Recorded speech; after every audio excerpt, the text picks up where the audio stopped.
நம்ம குளுக்கோஸுக்கு தகுந்த மாதிரி இன்சுலினை சுரந்து கொடுக்க முடியாம தடுமாறுது. மிகப்பெரிய பலகீனத்தை அடைஞ்சு சிரமமான ஒரு நிலையில தான் இருப்பாங்க. யாரு நான் சொல்றேன், இந்த HbA1c 10 and above இருக்கிறவங்க. எப்படி கம்மங்கோகளிலாம் அப்படி வச்சு அந்த மாதிரி கெட்டியா வச்சு நிறைய காய்கறி பொருள் வச்சு நல்லா மென்னு சாப்பிடணும்.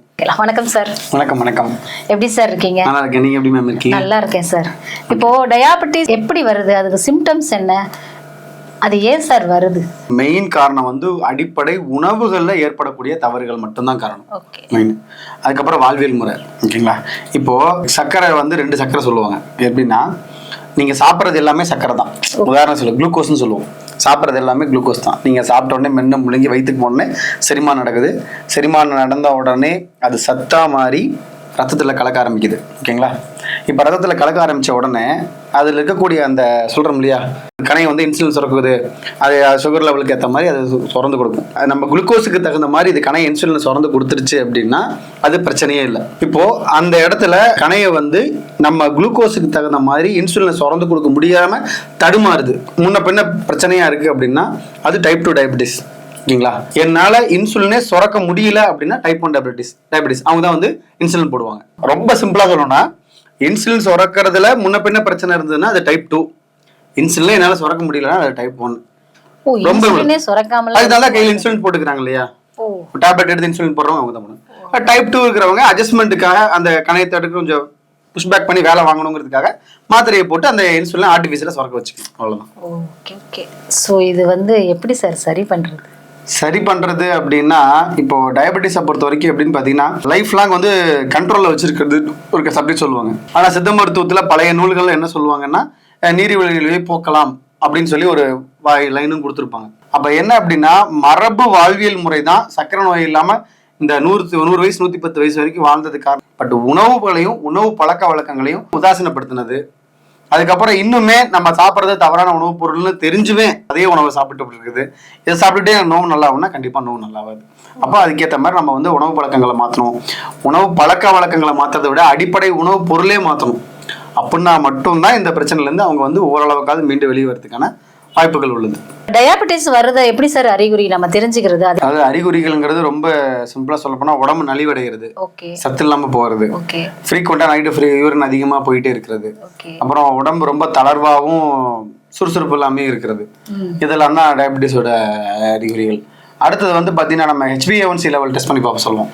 எல்லாம் சாப்பிட்டதுக்கு பின்னாடி பார்ப்பாங்க. HbA1cங்கிறது 3 months ஆவரேஜ். 3 months ஆவரேஜில் பார்க்குறப்ப யாரெல்லாம் 10 and above போகிறாங்களோ 9, 10, 11, 12, 13, 16 இருக்கிறவங்க வரைக்கும் நான் பார்த்துருக்கேன். அந்த 10க்கு மேலே போகிறவங்க அப்படியே உடம்பு மெலிய ஆரம்பிப்பாங்க. இடுப்புல சைஸ் எல்லாம் அப்படியே சுருங்க ஆரம்பிக்கும். உடம்பெல்லாம் ஒன்றுமே இருக்காது. சாப்பிட்ற சாப்பாடுல சத்து இருக்காது. நடக்க தெம்பு இருக்காது. இங்கிருந்து அந்த இடத்துல நடந்து போக சொன்னாலும் நடந்து போக முடியாத அளவுக்கு தெம்பு இல்லாமல் ரொம்ப மனதளவிலையும் உடல் அளவிலையும் மிகப்பெரிய பலகீனத்தை அடைஞ்சு சிரமமான ஒரு நிலையில தான் இருப்பாங்க. யாரு நான் சொல்றேன், இந்த HbA1c 10 and above இருக்கிறவங்க. ஸோ அதுக்கேற்ற மாதிரி நம்ம உணவு வாழ்வியல் இதெல்லாமே மாற்றணும். நோய் முற்றிய நிலையில இருக்கவங்களுக்கு மருத்துவம் தான் கரெக்ட். ரொம்ப முத்திருச்சு HbA1cலாம் 8, 9க்கு மேல போயிடுச்சுன்னா கம்பல்சரி அவங்க மெடிக்கேஷன்ல இருந்தே ஆகணும்.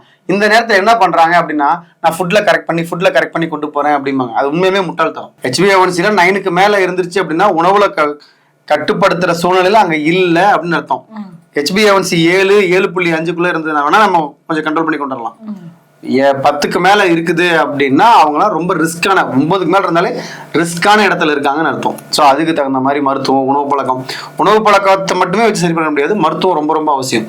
ஸோ அதுக்கு தகுந்த மாதிரி வாழ்வியல் முறை இதெல்லாமே கொஞ்சம் கொஞ்சம் மாற்றி சாப்பாடு பழக்கத்தெல்லாம் மாற்றினா தான் அவங்களுடைய அந்த தாக்கத்திலேருந்து நம்ம வெளியே கொண்டு வர முடியும். இப்போ இந்த டயாபெட்டிஸ் பேஷண்ட் வந்து உணவு பழக்க வழக்க முறைகள் இருக்கு இல்லைங்களா, எந்த மாதிரியான உணவு எடுத்தா உங்களுக்கு எப்படி அவங்களுக்கு அப்சர்வ் ஆகும், எது அவங்க உடம்பை ஏற்றுக்குங்கிறத அப்படியே சொல்லிடுங்க. இப்போ அடிப்படையிலேயே வந்து செரிமானத்திலே தவறு நடக்குது. செரிச்ச உடனே சாப்பாடு வந்து செரிச்ச அந்த சத்து வந்து ரத்தத்துக்குள்ள போய் கலந்தாலுமே அது முழுமையா உடம்பால் அக்செப்ட் பண்ணிக்க முடியாத சூழ்நிலை. என்ன காரணம்னா கணைய இன்சுலின் ஒழுங்கா சுரக்க முடியாது தான் காரணம். அப்போ இப்போ அந்த செரிமானத்தோட வேலையை குறைக்கும் போது இங்க சத்துக்களோட கம்மியான உணவுல அதிகமான சத்துக்கள் கிடைச்சதுன்னா இந்த உடம்பு ஈஸியா வந்து வேலை செய்யும். அப்போ எது அதை கொடுக்குது அப்படின்னு பார்த்தீங்கன்னா, இப்போ கிளைசமிக் இண்டெக்ஸ் வேல்யூன்னு சொல்லுவாங்க. ஒரு பொருளை சாப்பிடும்போது அது உடம்புல நம்ம உடம்புக்கு எவ்வளோ தேவையான நல்ல தேவையான குட் குளுக்கோஸ் இருக்குன்னு சொல்றதெல்லாம் நம்மளோட அளவீடுகளில் கிளைசமிக் இண்டெக்ஸ் வேல்யூன்னு சொல்லுவோம். அந்த கிளைசமிக் இண்டெக்ஸ் வேல்யூ வந்து நம்ம காட்டியானோன்னு பாரம்பரிய அரிசி இருக்கு. அந்த காட்டு யானை அரிசியில் தான் வந்து 50க்கு கீழே இருக்குது கிளைசமிக் இண்டெக்ஸ். நீங்கள் சாப்பிட்ற மற்ற அரிசி வகைகள் பருவு இதெல்லாம் வந்து ரொம்ப அதிகமாக இருக்கும். இது 50 கீழே இருக்கிறதுனால இது சர்க்கரையோட அளவு நல்லாவே கட்டுப்படுத்தும், நல்லாவே டிராஸ்டிக்காக ரெடியூஸ் பண்ணி கொடுக்கும். அப்படிங்கிறப்ப இந்த காட்டு யானை அரிசியை காலையில் நைட்டும் கஞ்சினா தண்ணி மாதிரி கஞ்சி இல்லை, நல்லா கெட்டியா களி மாதிரி, நம்ம எப்படி கம்மங்கோ களிலாம் அப்படி வச்சு அந்த மாதிரி கெட்டியா வச்சு நிறைய காய்கறி பொருள் வச்சு நல்லா மென்று சாப்பிடணும். மதியம் வந்து கருடன் சம்பா, கிச்சலி சம்பா இந்த மாதிரியான பாரம்பரிய அரிசிகளை வாங்கி மதியம் கஞ்சி வடிச்சு சாப்பாடு வைக்கணும். கஞ்சி வடிச்சு சாப்பிட்டாதான் நல்லது சக்கரை நோயாளிகளுக்கு. அப்படிங்கிறப்ப அந்த கஞ்சி வடிச்சு காய்கறி பொரியலோட வச்சு சாப்பிட்டாங்க அப்படின்னா, குழம்பு ஊற்றி நம்ம வந்து காய்கறி குழம்புகள் வச்சு வெண்ணெய் எடுத்த மோர் அவசியம். தயிர் ஊற்றி சாப்பிட்றாங்க, தயிர் அவசியம் அவாய்ட் பண்ணிட்டு வெண்ணெய் எடுத்த மோர். சாப்பாட்டில் வந்து கொஞ்சோண்டு நெய்யை உருக்கி, ஒரு 2 ஸ்பூன் நெய்யை உருக்கி, நாட்டு மாட்டு நெய் உருக்கி உள்ள ஊற்றி சாப்பிட்றது ரொம்ப ரொம்ப நல்லது. இந்த மாதிரியான உணவு பழக்கங்கள் ஃபாலோ பண்ணால் சக்கரோட தாக்கம் நல்லாவே குறைக்கலாம். இந்த உணவு முறைகள்லாம் வந்துட்டு எங்களால் கண்டினியூஸாக முக்கியமான விஷயம் எப்படி செஞ்சு எப்படி சாப்பிட்றது இது ஒன்று இருக்கும். ஒரு சிலருக்கு வந்து பார்த்தீங்கன்னா செய்யறதுக்கு சோம்பேறித்தனமும் இருக்கும். ஸோ இதை பார்த்தீங்கன்னா எங்களுக்கு ஒரு கிளாஸாக கொடுத்து அப்படியே எங்களை கைட் பண்ணீங்கன்னா நம்ம மக்களும் பயனடைவாங்க, நாங்களும் பயனடைவோம். ஓகே, இப்போ என்னன்னு பார்த்தீங்கன்னா, இப்போ இதுக்கு வந்து டயட் கிளாஸ் வந்து தாராளமாக எடுக்கலாம். ஓகே, இப்போ நாங்க டயட் கிளாஸ் எடுக்கிறத விட 5.5 வருஷம் படிச்சுட்டு வர சித்தா டாக்டர்ஸ் இருக்காங்க இல்லையா, அவங்க டயட் கிளாஸ் எடுத்தா இன்னும் சூப்பரா இருக்கும். ஓகே, அப்போ அவங்களுக்கு மாடர்ன் நாலேஜும் தெரியும், மாடர்ன் சயின்ஸ் நாலேஜும் தெரியும், பழைய மரபு மருத்துவங்கள், சித்த மருத்துவம் ஆகட்டும், இயற்கை மருத்துவம் ஆகட்டும், என்ன சொல்ல வருதுங்கிற தத்துவங்கள் இது எல்லாமே அவங்களுக்கு தெளிவா தெரியறதுனால அவங்க டயட் கிளாஸ் எடுத்தா இது சூப்பரா இருக்கும். இப்போ இதெல்லாம் நீங்க சொன்ன அந்த அரிசி எல்லாமே நீங்களே கொடுத்துருவீங்களா? இது வந்து அப்படி கிடையாது. இதுல வந்து நாட்டு மாட்டு நெய், சுத்தமான மலைத்தேனு, பாரம்பரிய அரிசி வகைகள், நாட்டு சக்கரை, கருப்பட்டி எல்லாமே வந்து எந்த கலப்படமும் இல்லாம தூய்மையான ஃபர்ஸ்ட் கிளாஸ் பொருளை தான் நம்ம கொடுக்க போறோம். அது கூடவே நம்ம பிரண்டுப்பு கொடுப்போம். பிரண்டுப்பு அப்படின்னா 100 கிலோ பிரண்டையை காய வச்சு எரிச்சு சாம்பலாக்கி அதை தண்ணியில போட்டு வடிச்சு கடைசியாக போட்டு கொதிக்க வச்சு அதை வந்து கடைசியாக அடியில் ஒரு உப்பு கிடைக்கும். அந்த உப்பு தான் பிரண்டு உப்புன்னு சொல்லுவாங்க. மிகப்பெரிய சூப்பரான ஒரு சப்ளிமெண்ட். மெடிசன் கேட்டகரியிலையும் போகும், சப்ளிமெண்ட் கேட்டகரியிலையும் வரும்.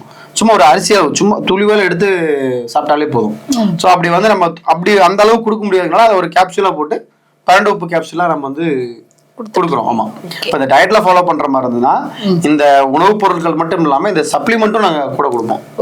சப்ளிமெண்ட் கொடுத்து அதையும் அவங்கள டாக்டர்ஸே ஃபாலோ பண்ணுவாங்க. இது எல்லாமே எல்லா BSMS முடிச்சவங்களே இதை ஃபாலோ பண்ணி அதுக்கேற்ற மாதிரி அவங்க வந்து ஃபாலோ பண்ணி அவங்களுக்கு உணவு பழக்கங்கள்ல இருந்து டோட்டலா என்டையரா எல்லாத்தையுமே வந்து மாத்தி அவங்க உடம்பையே மாத்திரலாம். சூப்பர் சார், நல்ல விஷயம். தேங்க்யூ.